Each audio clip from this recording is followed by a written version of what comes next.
বসুন। হ্যাঁ বলুন। কি কি প্রবলেম, কি মানে কি হয়েছে আপনার? স্যার আমার হ্যাঁ আপনার বলুন।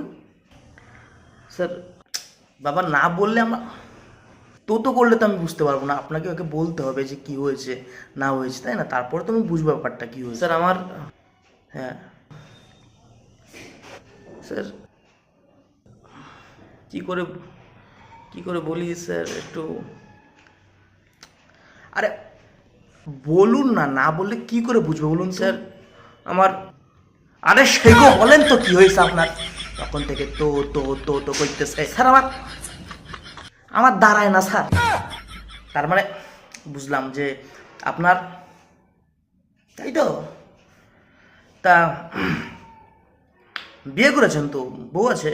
না স্যার, বিয়ে করার ইচ্ছা নাই স্যার আমার, কারণ বিয়েতে মারাত্মক জঞ্জাল স্যার। আমারও সহ্য হয় না স্যার, ঠিক আছে না? কথাটা ডিসিশন যেটা লইছেন একেবারে খারাপ ডিসিশন লন নাই, ভালো করছেন। বিয়ে করবেন না, ঠিক আছে।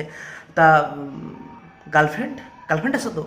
না না স্যার, কোনো মাই আমারে ফাত্তা দেয় না। ই বাবুরে, আপনি বিয়ে করবেন না, বিয়ে করার ইচ্ছা নাই, গার্লফ্রেন্ডও নাই, কেউ পাত্তা দেয় না, তাহলে খাড়া করে কি করবেন? ড্রিল মেশিন বানাইবেন নাকি?